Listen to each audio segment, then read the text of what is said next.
একদম হোটেলের মতো মুচমুচে পেঁয়াজুর রেসিপি।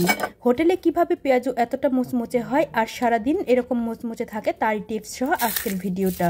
আসসালামু আলাইকুম, সবাই কেমন আছেন? আশা করছি অনেক বেশি ভালো আছেন। এই পেঁয়াজুটা যদি আপনি সকালে বানিয়ে বিকালে ইফতারিতে রাখেন তাও রাখতে পারবেন, তখনও থাকবে একদম মুচমুচে।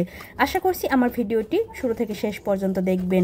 তাহলে চলুন রেসিপিটা দেখে নেওয়া যাক। এখানে আমি একটা বাটির মধ্যে নিয়ে নিচ্ছি 1 কাপ খেসারির ডাল। এই খেসারির ডালটা দিয়েই পেঁয়াজুটা বানাবো, আর কোনো ডাল এখানে দেব না। খেসারির ডালটা দিয়ে পেঁয়াজু বানালে এই পেঁয়াজুটা অনেক বেশি মুচমুচে হয় আর সারাদিন এরকম মুচমুচেই থাকবে। এখন আমি এটাকে পানি দিয়ে 2 থেকে 3 ঘন্টা ভিজিয়ে রেখে তারপর এটাকে খুব ভালো করে ধুয়ে নিচ্ছি। কয়েকবার পানি চেঞ্জ করে এটাকে ধুয়ে নেব যতক্ষণ পর্যন্ত না এর ভিতর থেকে ঘোলা পানিটা বের হচ্ছে।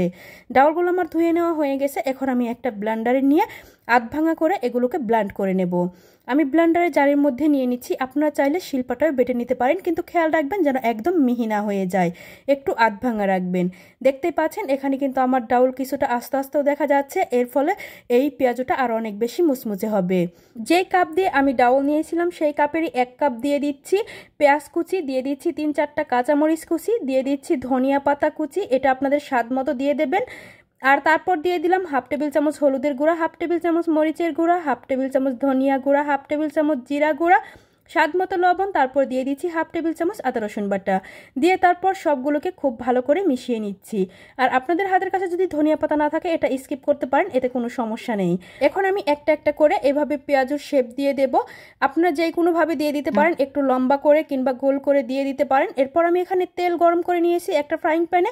গরম তেলের মধ্যে তারপর একটা একটা করে পেঁয়াজু দিয়ে দিলাম। এখন চুলার জালটাকে কমিয়ে রেখে তারপর এই পেঁয়াজুগুলোকে একটু সময় নিয়ে ভেজে নিতে হবে। একটা সাইড ভাজা হয়ে গেছে, এখন আমি এগুলোকে উল্টিয়ে দেব। অবশ্যই পেঁয়াজগুলোকে সময় নিয়ে ভাজতে হবে আর চুলার জালটাকে কমিয়ে রেখে ভাজতে হবে, একদম বাড়িয়ে দেওয়া যাবে না, তাহলে উপরটা পুড়ে যাবে আর ভিতরটা কিন্তু মুচমুচে হবে না। এই পেঁয়াজটা কিন্তু আমি যেভাবে ভাজতেছি এই রেসিপিটা ফলো করে যদি আপনারা ভাজেন এর ভেতরটা পর্যন্ত কিন্তু একদম মুচমুচে হয়ে যাবে আর এটা খেতে কিন্তু অনেক বেশি মজার হয়। আমি খুব সহজ সহজ রেসিপিগুলো আপনাদের জন্য নিয়ে আসবো। যদি আমার ভিডিওগুলো আপনাদের ভালো লাগে প্লিজ কমেন্ট করে জানাবেন। আর আমার রেসিপিগুলো যদি আপনারা কেউ ট্রাই করেন অবশ্যই আমাকে কমেন্ট করে জানাবেন কেমন হয়েছে। এখানে পেঁয়াজগুলো অপর সাইডটাও ভাজা হয়ে গেছে, দেখতেই পাচ্ছেন কত সুন্দর একটা কালার চলে এসেছে। এখন আমি এগুলোকে উল্টিয়ে দিচ্ছি। উল্টিয়ে দিয়ে এভাবে নেড়েচেড়ে আরও 1 থেকে 2 মিনিট ভেজে নেব, চুলার জালটাকে মিডিয়াম টু লো হিটে রেখেই। সবগুলো আমার উল্টিয়ে দেওয়া হয়ে গেছে, দেখতেই পাচ্ছেন মাশাআল্লাহ এগুলো দেখেই বোঝা যাচ্ছে যে এগুলো কতটা মুচমুচে হয়েছে। হোটেলেও কিন্তু ঠিক এইভাবে পেঁয়াজুটা বানানো হয় আর এই খেসারির ডাল দিয়ে কিন্তু তারা পেঁয়াজুটা বানিয়ে থাকে। এতে করে পেঁয়াজুটা সকাল থেকে একদম বিকেল পর্যন্ত অনেক বেশি মুচমুচে থাকে। এখন আমি নেড়েচেড়ে তেল ঝরিয়ে সবগুলো পেঁয়াজু নামিয়ে নেব। সবগুলো পেঁয়াজু আমি এখানে তেল ঝরিয়ে নামিয়ে নিচ্ছি। এর সাউন্ড শুনেই আপনারা বুঝতে পারবেন যে এটা কতটা মুচমুচে হয়েছে। তারপর আপনাদেরকে পরিবেশন করে দেখাচ্ছি।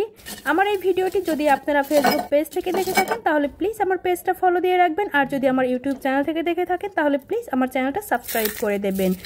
আমি আপনাদেরকে একটা ভেঙে দেখাচ্ছি, দেখেন কতটা মুচমুচে হয়েছে, হাত দিয়ে চাপ দেওয়ার সাথে সাথে ভেঙে যাচ্ছে। আমি আপনাদেরকে আরেকটা ভেঙে দেখালাম, এর ভেতরটা পর্যন্ত একদম মুচমুচে হয়ে গেছে। এটা খেতেও কিন্তু অনেক বেশি মজার, দেখেই বুঝতে পারছেন। সবাই ভালো থাকবেন, আল্লাহ হাফেজ।